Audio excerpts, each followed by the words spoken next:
ഇന്ന് നമുക്ക് റവ വെച്ചിട്ട് വളരെ പെട്ടെന്ന് ഉണ്ടാക്കിയെടുക്കാൻ പറ്റുന്ന ഒരു ബ്രേക്ക്ഫാസ്റ്റ് നോക്കിയാലോ.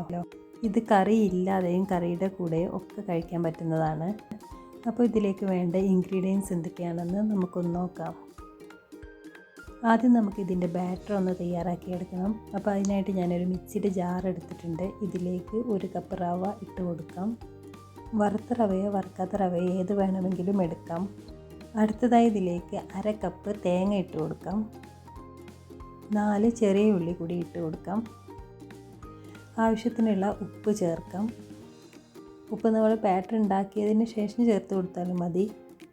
ഇനി ഇതിലേക്ക് അരച്ചെടുക്കുന്നതിനായിട്ട് കുറച്ച് വെള്ളം ചേർത്ത് കൊടുക്കാം. വെള്ളം ഇത് മുങ്ങത്തക്ക രീതിയിൽ ചേർത്ത് കൊടുത്താൽ മതി. ഇത്രയും വെള്ളം മതിയാവും. ഇനി ഇതൊന്ന് അരച്ചെടുക്കാം. ഇപ്പോൾ ഇത് അരച്ചെടുത്തിട്ടുണ്ട്. ഇനി ഇതൊരു ബൗളിലേക്ക് മാറ്റാം. ഇതിലേക്ക് 1/2 ടീസ്പൂൺ ചെറിയ ജീരകം കൂടെ ഇട്ട് കൊടുക്കാം. എന്നിട്ട് നന്നായി ഒന്ന് മിക്സ് ആക്കിയെടുക്കാം. ഈ ഒരു കൺസിസ്റ്റൻസിയിലാണ് നമുക്ക് ബാറ്റർ വേണ്ടത്. ഇനി ഇത് ചുട്ടെടുക്കാം. ചുട്ടെടുക്കാനായിട്ട് ഒരു നോൺ സ്റ്റിക്ക് പാന് സ്റ്റൗവിൽ വെക്കാം. അതിലേക്ക് കുറച്ച് ഓയിൽ ബ്രഷ് ചെയ്ത് കൊടുക്കാം. ഇതിൽ ഓയിൽ ബ്രഷ് ചെയ്ത് കൊടുക്കണം എന്നൊന്നുമില്ല, നിർബന്ധമില്ല.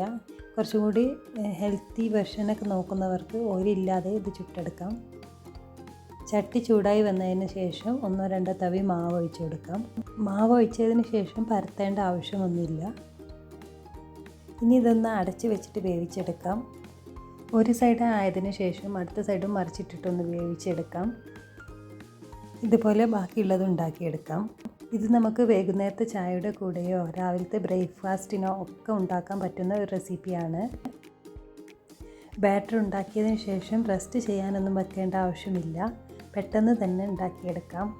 അപ്പോൾ തലേ ദിവസം തന്നെ മാവ് അരച്ച് വെക്കേണ്ട ബുദ്ധിമുട്ടുകളൊന്നുമില്ല.